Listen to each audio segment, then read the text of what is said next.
आप सभी लोगों को नमस्कार। चलिए शुरू करते हैं अपना स्टीरियोकेमिस्ट्री का अगला लेक्चर। हमारा अगला लेक्चर भी आरएस नेमिंग से रिलेटेड है और ये हमारा last lecture of RS naming है। यहाँ पर आरएस नेमिंग हमारी कंप्लीट होती है। बेसिक से जो भी एडवांस पार्ट हो सकता था वो सारा मैंने यहाँ पर कवर कर चुका है। अब इस वाले पार्ट में हम लोग सबसे पहले स्टार्ट करने जा रहे हैं साइक्लोऑक्टेन से, और ये स्ट्रक्चर मैंने आपके सामने बनाए हैं। अब बनाने का रीज़न सबसे पहला यही है कि बहुत अजीब से स्ट्रक्चर है। इस स्ट्रक्चर को बनाने में 3-4 बार पहले मिटाना फिर बनाया, तो थोड़ा सा टिपिकल है, लेकिन 1-2 बार आप प्रैक्टिस करोगे तो आदत हो जाएगी। देखो बात करते हैं साइक्लोऑक्टेन की। क्या है साइक्लोऑक्टेन की? आपके पास 2 फॉर्म होती है। एक तो होती है आपके पास सिस और एक होती है आप लोगों के पास ट्रांस। हम जो आरएस नेमिंग स्टडी करने जा रहे हैं वह ट्रांस फॉर्म में आरएस नेमिंग स्टडी करने जा रहे हैं। हम लोग सिस फॉर्म में आरएस नेमिंग की स्टडी नहीं कर पाते हैं। अब इसका रीज़न क्या है? इसका सिंपल रीज़न ये है कि यहाँ पर सिस फॉर्म में आरएस नेमिंग में ऑप्टिकल एक्टिविटी होती ही नहीं है। अगर ऑप्टिकल एक्टिविटी ही नहीं होगी तो हमें पता है वहाँ पर आरएस नेमिंग का फंडा भी नहीं होगा। तो फिर पक्की बात है, अगर हम यहाँ पर आरएस नेमिंग कर पा रहे हैं तो यहाँ पर ऑप्टिकल एक्टिविटी रही होगी। अब वो कौन सी वजह रही होगी मैं उसकी बात नहीं कर रहा। हाँ, लेकिन एक बात जरूर है कि अगर साइक्लोऑक्टेन की 2 फॉर्म है, एक सिस और एक ट्रांस, तो trans form of cyclooctane is optically active and cis form of cyclooctane is optically inactive. और हमें पता है आरएस नेमिंग का फंडा कहाँ यूज करते हैं। अगर मैं थोड़ा सा आपको सिस फॉर्म बना के दिखाता हूँ तो आपके पास साइक्लोऑक्टेन इस तरीके से ही होती है और यहाँ पर ये इसकी सिस फॉर्म होती है। याद करो सिस का मतलब क्या होता है? जहाँ पर डबल बॉन्ड पे यहाँ पर सेम साइड क्या आ जाए, ग्रुप आ जाए। अब इसमें क्या है, आराम से प्लेन ऑफ सिमेट्री पाया जा सकता है। मैं plane of symmetry term use कर रहा हूँ। जो लोग पहली बार स्टीरियोकेमिस्ट्री पढ़ रहे हैं वो इस बात पर बिल्कुल भी ध्यान ना दें। जो पहले जान चुके हैं कि प्लेन ऑफ सिमेट्री अगर कहीं पर प्रेजेंट है या सिमेट्री एलिमेंट कहीं पर प्रेजेंट है तो वह ऑप्टिकली इनएक्टिव होता है, ऑप्टिकली एक्टिव नहीं होता है। तो यही बात को अब हम मेन स्टीरियोकेमिस्ट्री के पार्ट में सीखेंगे, कब ऑप्टिकली एक्टिव होगा और कब नहीं होगा। हमारा तो जो मेन अभी टॉपिक चल रहा है वो आरएस नेमिंग चल रहा है। यदि हमारे पास ट्रांस साइक्लोऑक्टेन आ जाएंगे तो किस तरीके से उसमें आरएस नेमिंग करेंगे, ये हमारा यहाँ पर पूरा का पूरा टॉपिक ऑफ इंटरेस्ट है। तो सबसे पहली बात आपको ये समझनी पड़ेगी, ट्रांस साइक्लोऑक्टेन में आप आरएस नेमिंग कर पाओगे और इस तरीके की ट्रांस साइक्लोऑक्टेन होती है। अब इसके लिए आपको क्या ध्यान रखना है, इसके लिए आपको आरएस नेमिंग करने के लिए क्या ध्यान रखना है, वह बात सबसे ज्यादा इंपॉर्टेंट है। देखो सबसे पहले बात तो यही है, जिस तरीके से आप अंसा कंपाउंड में करते थे, लाइक अंसा कंपाउंड, इसमें भी आरएस नेमिंग का वही लगभग फंडा है ना। और यहां पर हमें क्या करना पड़ेगा, चेक पायलट एटम। हम लोग अंसा कंपाउंड में क्या करते थे, सबसे पहले पायलट एटम को चेक करते थे, उसके बाद उससे नेक्स्ट वाला जो कि प्लेन में था उससे हम नंबरिंग स्टार्ट करते थे। यदि आपके पास क्लॉकवाइज है तो क्या आ जाता था, क्लॉकवाइज होता था तो आर आ जाता था, और एंटी क्लॉकवाइज होता तो एस हो जाता था। ये बात आप लोगों को मैंने अंसा कंपाउंड के टाइम समझाई थी। यहां पर लेकिन एक बात और ध्यान रखनी है कि यदि आपके पास, हमें यहां पर जो है एक बात आप इसको याद रख लो, हमें इनके केस में रिंग से प्यार है। आप सभी रिंग तो जानते ही, रिंग ये भैया ऑर्गेनिक केमिस्ट्री वाली रिंग है। इसमें 2 पार्ट है, इस कंपाउंड में 2 पार्ट है, एक तो डबल बॉन्ड है और एक रिंग है। हमें यहाँ पर क्या है, रिंग से प्यार है। हमें क्या, पूरी दुनिया को रिंग से ही प्यार होता है।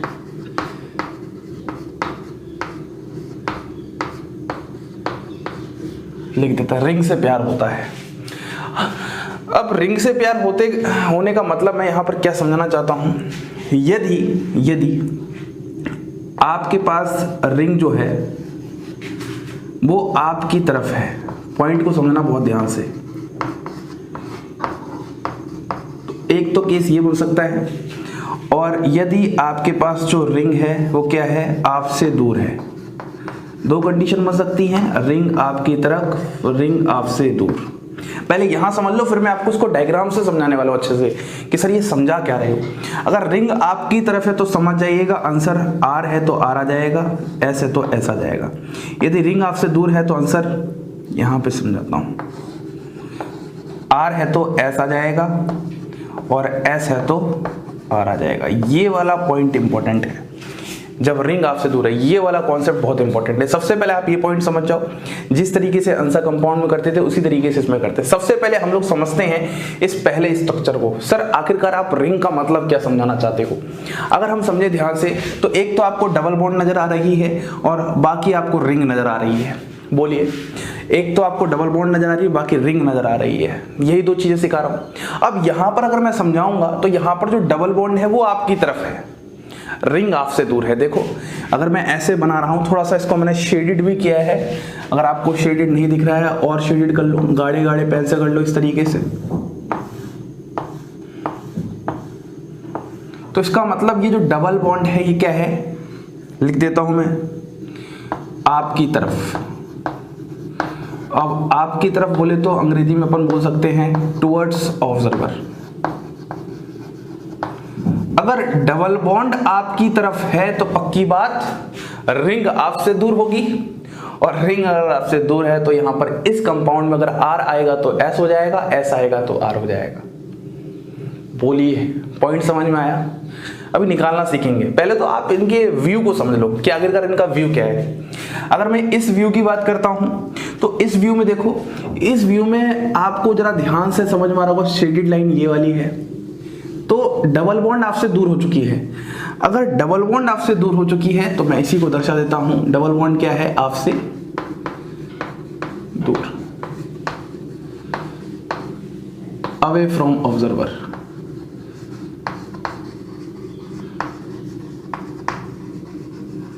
अगर डबल बॉन्ड आपसे दूर है इसका मतलब रिंग तो आपके पास होगी, और रिंग अगर आपके पास है, आपकी तरफ है, तो आंसर वही रहेगा। आर है तो आर, एस है तो एस। बस आपको इसमें ओवरव्यू ही समझना है। यहां पर आपकी तरफ था डबल बॉन्ड, मैं डबल बॉन्ड की बात कर रहा हूं, कंफ्यूज मत हो जाना बिल्कुल भी।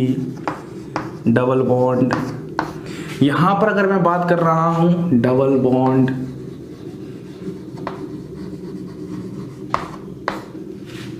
है ना।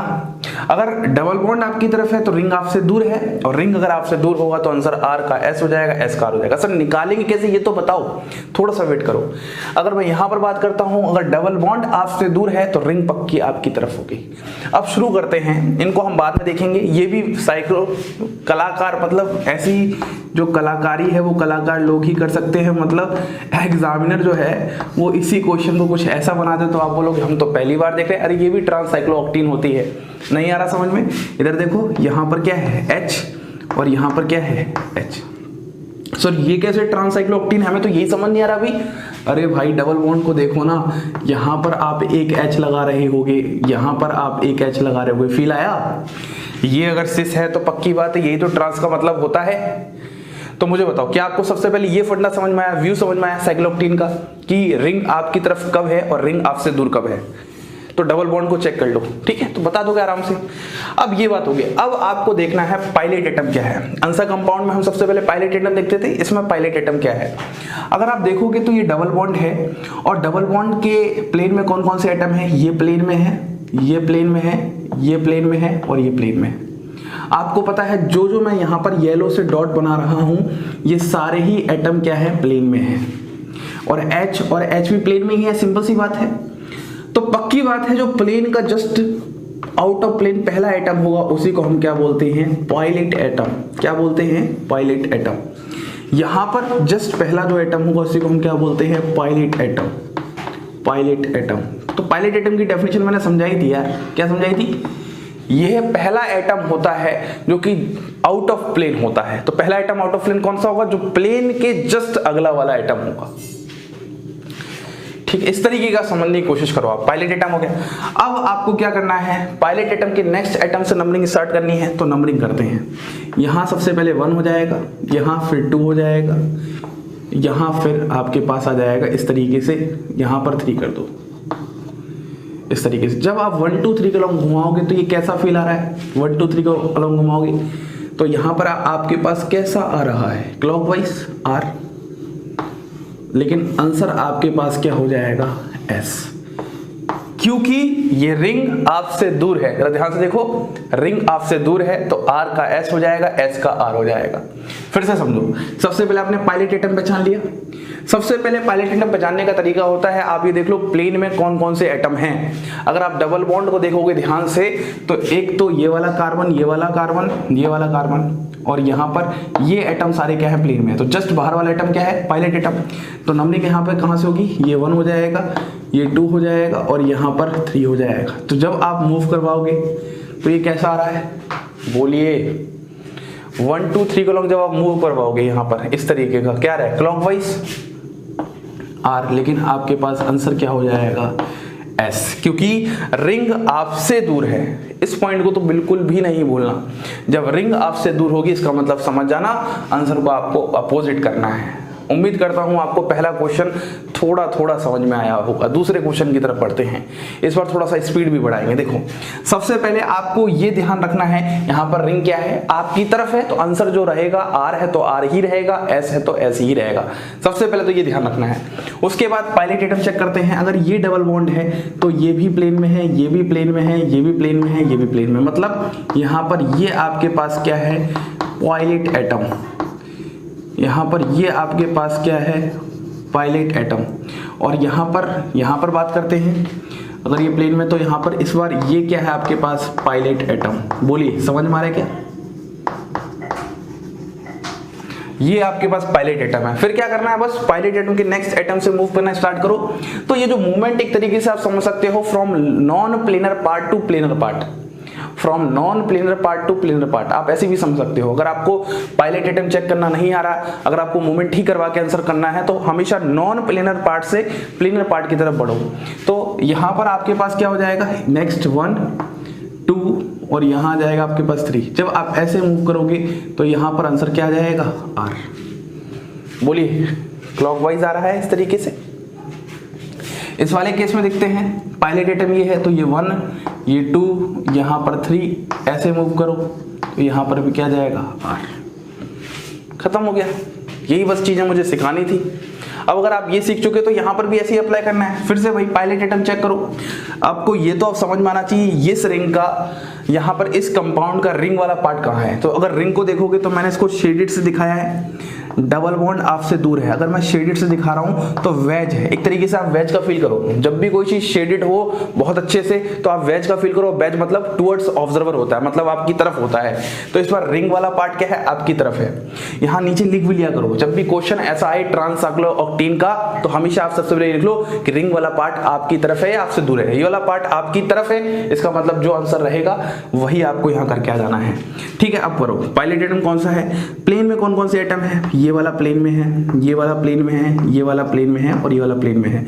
इसका मतलब ये एटम क्या है आपके पास, पायलट एटम Pa। इसका मतलब ये क्या है आपके पास, pilot atom Pa। Numbering start करते हैं। कहां से करोगे नंबरिंग बताओ, 1 2 3। जब आप ऐसे करोगे तो क्या एंटी क्लॉकवाइज, तो ये S हो जाएगा। बोलिए समझ में आ रहा है क्या, और ऐसे ही आंसर रहेगा क्योंकि रिंग वाला पार्ट आपकी तरफ आ रहा है। सर हमें कैसे समझ में आएगा, इस शेडेड पार्ट को देखो ना, डबल बॉन्ड तो आपसे दूर से जाएगा, तो बस जब रिंग आपकी तरफ आएगी तो आर और ये एस।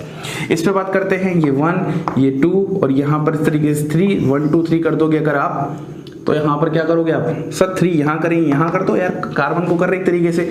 जब 1 2 3 आप करोगे इस तरीके से तो क्या जाएगा, ये clockwise anti clockwise, anti clockwise तो हो जाएगा एस। बस इस पॉइंट को आप समझ जाओ अच्छे से। इस वाले क्वेश्चन की बात करते हैं, इसमें भी रिंग आपकी तरफ है। देखो ध्यान से जरा, अगर ध्यान से देख पा रहे हो तो रिंग आपकी तरफ ही है। फिर से भाई पायलट एटम चेक करते हैं, तो यहाँ पर ये प्लेन पे है, ये प्लेन पे है, ये प्लेन पे है, ये प्लेन पे है। तो ये एटम आपके पास क्या है, पायलट एटम है। ये एटम आपके पास क्या है, पायलट एटम है। अब जरा ध्यान से सुनना, नंबरिंग करते हैं 1 2, यहीं पे 3 कर देते हैं इस तरीके से, ताकि थोड़ा समझने में आसानी हो, जैसे घूमा हो ना, 1 2 3 के लोग अगर घूम रहा है तो ये कैसा आ रहा है, क्लॉकवाइज। क्लॉकवाइज मतलब क्या हो जाएगा, आर। और आंसर आर है तो आर ही रहने वाला है क्योंकि रिंग का पार्ट आपकी तरफ आ रहा है। इस वाले केस में जरा ध्यान से देखो, 1 2, यहाँ पर 3 कर दो, ये ऐसे घुमाओगे, ये भी क्लॉकवाइज आ रहा है मतलब R, और आंसर यहाँ पे भी R रहेगा। अब दोनों को जरा ध्यान से अगर आप देखोगे तो ये दोनों एक दूसरे की क्या है, मिरर इमेज है। और एक बात यहाँ से आपको निकालनी है, जब एक कंपाउंड उसकी ही जब एक मिरर इमेज होती है तो वहाँ पर इन्वर्जन ऑफ कॉन्फ़िगरेशन होता है। ये मैंने आपको DL के टाइम बताया था, इस पॉइंट को यहाँ पर नोट भी कर सकते हो और आपको पता भी है, D होगा तो L हो जाएगा, L होगा तो D हो जाएगा, अगर उसी की मिरर इमेज है, शर्त होनी चाहिए। बस यही है। इस तरीके से आपके पास ये सारे ट्रांससाइक्लोऑक्टेन के क्वेश्चन हो जाएंगे। फिर से एक बार समझते हैं हमने अभी क्या सीखा। ये टिपिकल पार्ट जरूर है, लेकिन यही question as it is CSIR में आ जाते हैं पूछने के लिए। जैम वालों आप भी तैयार हो, कभी भी क्वेश्चन आ सकता है लेवल को इंक्रीज करने के लिए। तो बातों को समझो। सबसे पहले आपको ये देखना है ट्रांससाइक्लोऑक्टेन किस तरीके से बनाया गया है। ट्रांससाइक्लोऑक्टेन में दो बातें होती हैं, एक डबल बॉन्ड, एक रिंग। हमेशा सबसे पहले ये डिसाइड कर लो कि रिंग आपकी तरफ है या नहीं है। अगर आपकी तरफ है तो बहुत अच्छी बात है, उसको हाथों में पहन लेना। और हाथों में पहनने का मतलब ये है कभी उतारना नहीं, मतलब R है तो R रहेगा, S है तो S रहेगा। लेकिन अगर रिंग आपसे दूर है तब आपको उस वाले केस में क्या करना है, रिंग जब आपसे दूर होगा तो आंसर को हम अपोजिट लाना मत भूलना। फिर आपको पायलट एटम चेक करना है। पायलट एटम का सीधा फंडा है जो आपने आंसर कंपाउंड में सीखा था, वह पहला एटम होता है जो आउट ऑफ प्लेन होता है। तो डबल बॉन्ड के साथ जो भी डायरेक्टली अटैच्ड एटम्स होते हैं वो प्लेन में होते हैं, उसके जो नेक्स्ट एटम होगा वो पायलट एटम होगा। और फिर उस पायलट एटम के नेक्स्ट एटम से नंबरिंग स्टार्ट करते हैं, मतलब नॉन प्लेनर से प्लेनर की तरफ मूवमेंट करने की कोशिश करते हैं। और अगर क्लॉकवाइज है तो R हो जाएगा, एंटी क्लॉकवाइज है तो S हो जाएगा। उम्मीद करता हूं आपको ये लेक्चर पूरा समझ में आ चुका होगा। अब हम बात करते हैं अपना अगला कंपाउंड, इपॉक्साइड कंपाउंड। मैंने आपको बोला था इपॉक्साइड कंपाउंड में भी आपको RS नेमिंग सिखाऊंगा। चलिए एक दो एग्जांपल मैं उसके लेता हूं, और फिर एक लास्ट बहुत ही इंटरेस्टिंग कॉन्सेप्ट है हेलिकल कायरलिटी, जिसमें हम और बात समझेंगे। देखो यहाँ पर अगर हम बात करते हैं, जैसे आपके पास एक और नया फंडा समझाता हूँ। यहाँ पे S आया है तो इसी S को आप ऐसे लिख सकते हो PS, इन्हीं को रिप्रेजेंट करने का तरीका है। इसी R को आप लिख सकते हो PR। तो यहाँ पर नोट करना है तो नोट कर लो, R को ही हम PR लिख सकते हैं और S को ही हम PS लिख सकते हैं। इसलिए क्योंकि अगर आपको कभी किसी बुक में पढ़ने को देखने को मिले तो पता होना चाहिए कब क्या कैसे था, ठीक है। तो आइए अब हम बात करते हैं अपने अगले RS नेमिंग के कंपाउंड की, जिसका नाम है इपॉक्साइड। आप सभी लोग जानते हो इपॉक्साइड आखिरकार क्या होता है। इपॉक्साइड का मतलब होता है साइक्लिक ईथर। तो हम लोग साइक्लिक ईथर की बात करने जा रहे हैं। देखो अगर हम साइक्लिक ईथर की बात करें तो इस वाले केस में हमारे पास क्या होने वाला है। इस वाले केस में आपके पास दिखता कैसे, पहले उसकी बात कर लेते हैं। कुछ इस तरीके का होता है साइक्लिक ईथर। फिर से अब इसमें यही बात है कि इस कंपाउंड की हम यहां पर RS नेमिंग नहीं कर पाएंगे। अब RS नेमिंग इसलिए नहीं कर पाएंगे, सबसे पहली बात तो यहां पर एसिमेट्रिक सेंटर नहीं है, और दूसरी बात यहां पर ओरिएंटेशन डिफाइन नहीं है। तो जब भी आप ऐसे कंपाउंड्स की RS नेमिंग करने की सोचो तो वहां पर पक्की बात है ओरिएंटेशन डिफाइंड होनी चाहिए, जो कि इसकी नहीं है, इसलिए हम इसकी RS नेमिंग नहीं कर पाएंगे। तो सर किस तरह के कंपाउंड की RS नेमिंग कर पाएंगे, देखो जरा ध्यान से। हम ये कंपाउंड है आपके पास, यहां पर H है और यहां पर आपके पास Me है, यहां पर H है, यहां पर आपके पास Me है। इस इपॉक्साइड की हम लोग RS नेमिंग कर सकते हैं। अब RS नेमिंग कैसे करेंगे, अगर आप थोड़ा सा फील करो तो यहाँ पर आपके पास दो एसिमेट्रिक सेंटर हैं। एक तो एसिमेट्रिक सेंटर यहाँ और एक यहाँ। अगर हम इसमें बात करेंगे तो इसको जरा ध्यान से देखो, इस वाले पे आप नंबरिंग दो, फिर वही काम करना है जो आप डैश वेज में करते हो। मतलब साइक्लिक ईथर की भी जो इपॉक्साइड की RS नेमिंग है, वह RS नेमिंग एक तरीके से डैश वेज का एप्लीकेशन पार्ट है। बोलिए बात समझ में आ रही है, डैश वेज का एप्लीकेशन वाला पार्ट है। अब इस वाले में देखते हैं कैसे करोगे। सबसे पहले नंबरिंग दो, प्रायोरिटी दो, सेब रूल के अकॉर्डिंग 1 हो जाएगा, ऑक्सीजन जुड़ा है, यहाँ पर 2 हो जाएगा, यहाँ पर 3 हो जाएगा और यहाँ पर 4 हो जाएगा, और 4 पे ही डैश आ रहा है, लोएस्ट प्रायोरिटी ग्रुप आ रहा है, तो जो R है तो R रहेगा, S है तो S रहेगा। बताइए इस वाले केस में क्या करोगे, 1 2 3 के अलॉन्ग मूव करोगे तो यहाँ पर आपके पास क्लॉकवाइज है तो आंसर क्या आ जाएगा R। ऐसे ही अगर इस वाले केस की बात करोगे तो इसमें क्या हो जाएगा, ये तो 4th चला जाएगा, ये 3rd चला जाएगा, ये 2nd चला जाएगा और ये 1st चला जाएगा। अब यहाँ पर अगर आप करोगे 1st 2nd 3rd तो ये कैसा आएगा, एंटी क्लॉकवाइज, तो यहाँ आंसर आ जाएगा S। बस इस तरीके से आप इपॉक्साइड के केस में आसानी से RS नेमिंग कर सकते हो अगर आपको ओरिएंटेशन दी हुई है और अगर आपको डैश बैच का बहुत अच्छे से आइडिया है। मान लो अगर मैं अगले क्वेश्चन की तरफ बढ़ता हूं,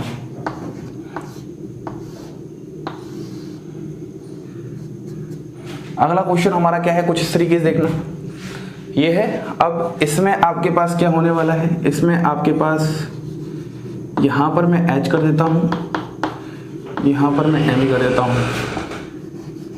यहां पर मैं H कर देता हूं, यहां पर मैं M कर देता हूं।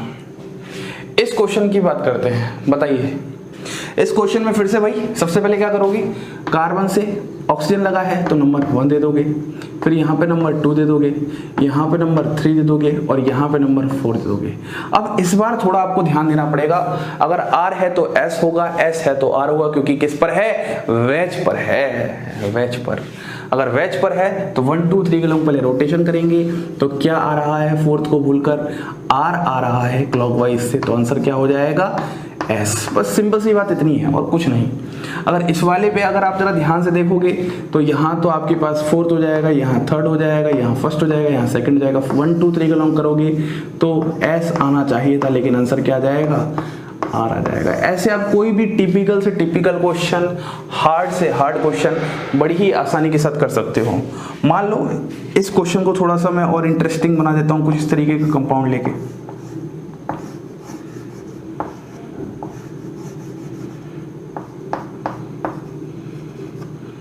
ऐसा है कुछ, ये तो खुद भेज पर ही है तो यहाँ पर डैश पर ही आ जाएगा H। इस वाले क्वेश्चन की बात करते हैं तो इस क्वेश्चन में भी RS नेमिंग करना बहुत आसान है, ये भी इपॉक्साइड है, तो कैसे करोगे बताइए मुझे सभी लोग। यहाँ पर ये सिमेट्रिक सेंटर, ये नंबर 1 हो जाएगा। अब ध्यान से देखना, एक तो यहाँ जा रहा है कार्बन, एक यहाँ जा रहा है कार्बन, लेकिन ये कार्बन फर्दर ऑक्सीजन से भी जुड़ा होगा तो ये नंबर 2 हो जाएगा, ये नंबर 3 हो जाएगा, ये नंबर 4 हो जाएगा। 4th lowest priority group dash पर ही है, इसका मतलब 1 2 3 के लॉन्ग मूव करो। लो भाई, लो भाई, अगर हम 1 2 3 के लॉन्ग मूव करेंगे तो क्या होने वाला है, बोलो। 1 2 3 के लॉन्ग अगर हम मूव करेंगे तो क्या होने वाला है, आंसर होने वाला है हमारे पास क्लॉकवाइज, तो यहाँ पर आ जाएगा R। बस सिंपल, इतनी सी बात ध्यान रखनी है। इस वाले क्वेश्चन में अगर देखोगे तो यहाँ पर बात करते हैं, ये 1 है, ये 2 है, ये 3 हो जाएगा यहाँ पर और ये 4 हो जाएगा। इसमें अगर आप मूव करोगे तो ऐसे मूव करोगे तो ये एंटी क्लॉकवाइज आ रहा है, तो यहाँ पर क्या हो जाएगा, S हो जाएगा। तो कितना भी टिपिकल क्वेश्चन क्यों ना हो इपॉक्साइड से रिलेटेड, अब आप बहुत आसानी से कर लोगे। तो मैं इसलिए आपको बोलता हूँ हर बार डैश वैच नेमिंग पे बहुत अच्छी कमांड बनाइए, उसके बाद ऑलमोस्ट जो आधी RS नेमिंग है वो उसी से कंप्लीट हो जाती है, क्योंकि उसी के एप्लीकेशन पार्ट आपको हर जगह देखने को मिलेंगे। ठीक है, अब एक लास्ट एग्जांपल जो कि बहुत इंपॉर्टेंट है, मिसलेनियस कैटेगरी ऑफ कंपाउंड है, जिसका नाम है हेलिकल कैटालिटिक कंटेनिंग कंपाउंड्स। उसमें नेमिंग को थोड़ा सा चेंज करते हैं एक दूसरे नाम के साथ, वो सब सारी बातें हम लोग समझते हैं। तो आइए अब हम बात करते हैं हेलिकल कैटालिटिक कंटेनिंग कंपाउंड्स की, आखिरकार उनमें किस तरीके से हमें RS नेमिंग करनी है। सबसे पहली जो इंटरेस्टिंग बात है, जो हेलिकल कैटालिटिक कंटेनिंग कंपाउंड होते हैं उनमें हम लोग RS नेमिंग नहीं करते हैं, उनमें हम लोग PS नेमिंग करते हैं। सबसे पहली इंपॉर्टेंट बात आपको ये याद रखनी है, हेलिकल कैटालिटिक कंटेनिंग कंपाउंड्स में RS नेमिंग की जगह PS नेमिंग करते हैं, जहाँ पर जो P है उस P को PS नहीं PM है ना, ऐसे कि पीछा ही नहीं छोड़ रहा, P for plus M for minus. और ये याद रखना है कि जब आपके पास क्लॉकवाइज होगा तो आप P का सहारा लोगे, और जब आपके पास एंटी क्लॉकवाइज होगा तो आप M का सहारा लोगे। क्या पॉइंट क्लियर है, एकदम अच्छे से क्लियर है। P फॉर प्लस, फिर clockwise, M for minus, for anti clockwise. अब यहाँ पर ट्रिक समझो, यहाँ पर हम ट्रिक ही बोल सकते हैं इसको, या फिर रूल कह लो, जो आपको कहना है कह लो। या फिर गोल्डन रूल कह लो, जितना आपको इसको अच्छा बनाना बना लो, तरीका एक ही है इसमें। तरीका ये है, आपको यहाँ पर ओरिएंटेशन डिफाइन होगी, तो ओरिएंटेशन डिफाइन में क्या करना है, जब आपको जो वेज वाली ओरिएंटेशन डिफाइन है उस तरफ से आपको क्या करना है, मूव करना है डैश वाली की तरफ। वेज वाले से डैश वाले की तरफ करना है। जैसे पहला क्वेश्चन है वेज डिफाइन है, तो पक्की बात है ऑटोमेटिकली ये किस पर होगा, डैश पर होगा, ठीक है। तो इस वाले केस में दो पॉसिबिलिटी हो सकती है, या तो क्लॉकवाइज हो सकता है आपका मूवमेंट, तो आ जाएगा P, या फिर एंटी क्लॉकवाइज हो सकता है तो आ जाएगा M। क्या पॉइंट क्लियर है? फिर से आप सुनो, इस तरह के कंपाउंड्स में RS नेमिंग नहीं होती, PM होती है, PM होती है, P for plus, M for minus. P जो है वो क्लॉकवाइज रोटेशन को दर्शाता है, M जो है वो एंटी क्लॉकवाइज रोटेशन को दर्शाता है। अब ये 4 क्वेश्चन आपके सामने हैं, जिसमें लास्ट क्वेश्चन तो नेट 2016 में आया भी हुआ है। कैसे करेंगे, आपको इस तरह की ओरिएंटेशन से इस तरफ मूव करना है। मूव करते समय आपको ये वाला यूज करना है नेम। अब इस वाले केस में बात करते हैं, तो ये आपके पास इस तरीके से वेज है, तो यहाँ से जब आप मूव कर रहे हो यहाँ पर इस तरीके से, तो क्या आ रहा है, एंटी क्लॉकवाइज की क्लॉकवाइज, तो आप बोलोगे सर यहाँ पर आ रहा है क्लॉकवाइज, और क्लॉकवाइज का मतलब हो जाएगा P। बस सिंपल, खत्म, कुछ ज्यादा दिमाग नहीं लगाना। इस वाले में देखो ये वाला वेज पर है, ये वाला डैश पर है, तो हमने बोला यहाँ से यहाँ, जब यहाँ से यहाँ मूव कर रहे हो तो ये क्या आ जाएगा, एंटी क्लॉकवाइज, और एंटी क्लॉकवाइज का मतलब यहाँ पर आप क्या यूज करोगे, यहाँ पर आप M यूज करोगे, खत्म। इस वाले क्वेश्चन की बात करते हैं, मतलब जितने ये डरावने होते हैं higher category of compounds, miscellaneous compound, उतने ही सबसे आसान होते हैं, ठीक है। तो इस वाले केस में आप यहाँ से यहाँ मूव करने की कोशिश करोगे, वेज पर है, तो जब आप ऐसे मूव कर रहे हो तो क्या आ रहा है, क्लॉकवाइज आ रहा है, और इसका मतलब क्या हो जाएगा आपके पास P। लास्ट क्वेश्चन नेट का है, मुझे करवाने की बिल्कुल भी जरूरत नहीं है, आप खुद अपने आप कर दोगे। बताइए किस तरीके से, यहाँ से इस तरीके से मूव करोगे तो क्या आ जाएगा आपके पास, क्लॉकवाइज आ जाएगा, तो आपका आंसर क्या आ जाएगा, P। बस खत्म हो गया। इस बात को आपको ध्यान रखना है, और यहाँ पर हमारा ऑफिशियली या फिर अनऑफिशियली या फिर किसी भी तरीके से RS नेमिंग का टॉपिक होता है समाप्त, जो कि इतने दिनों से चला आ रहा था। अब ये सारी बातें हो चुकी हैं, अब हम आ जाएंगे अपने मेन कैटेगरी ऑफ टॉपिक पर, जो कि हमारा स्टीरियोकेमिस्ट्री में ऑप्टिकल एक्टिविटी को बताता है। याद करो हमने अभी तक क्या क्या पढ़ लिया। सबसे पहले हम लोगों ने ज्योमेट्रिकल आइसोमर्स को पढ़ के खत्म कर दिया, उसके बाद हम लोगों ने ऑप्टिकल आइसोमर स्टार्ट किया था। ऑप्टिकल आइसोमर को मैंने 2 पार्ट्स में बांटा था, एक तो लोअर स्टीरियोकेमिस्ट्री और एक एडवांस स्टीरियोकेमिस्ट्री। लोअर स्टीरियोकेमिस्ट्री में पार्ट चल रहा है, जिसमें मैंने आपको सबसे पहले एक कायरल सेंटर के बारे में जानकारी दी है, पोलरीमीटर एक्सपेरिमेंट वगैरह क्या होते हैं। फिर मैंने आपको डिफरेंट टाइप ऑफ रिप्रेजेंटेशन को बहुत अच्छे से समझाया, फिर उनका आपस में इंटर कन्वर्जन बहुत अच्छे से समझाया, जो कि आपको आना चाहिए। भूल तो नहीं गए ना, एक बार फिर से रिवाइज कर लो वो सारी चीजें, ये समय है रिवाइज करने का। फिर आपको मैंने सारी RS नेमिंग सिखा दी, मतलब एक क्वेश्चन तो यहाँ से फिक्स्ड ही रहता है। आप भले ही पूरी स्टीरियोकेमिस्ट्री नहीं जानते, लेकिन अगर आपको RS नेमिंग आती है तो ये क्वेश्चन तो आपको पक्का आता ही आता है, और आप कर भी दोगे सही। तो ऑर्गेनिक केमिस्ट्री से कोई डरने की जरूरत नहीं है, ऐसे धीमे धीमे अपन मार्क्स जोड़ेंगे और मार्क्स जोड़कर स्कोर भी अच्छा करेंगे, ठीक है। उसके बाद अब हम लोग स्टार्ट करेंगे अपने मेन ऑप्टिकल एक्टिविटी को, कि हमें एक्सपेरिमेंट के थ्रू दिक्कत आ रही थी, तो अब ऐसा क्या कॉन्सेप्ट, ऐसा क्या टूल है जिसके माध्यम से हम थ्योरेटिकली पता लगा सकें कौन ऑप्टिकली एक्टिव है और कौन ऑप्टिकली इनएक्टिव है, ठीक है। इसी के साथ आप सभी लोगों को धन्यवाद।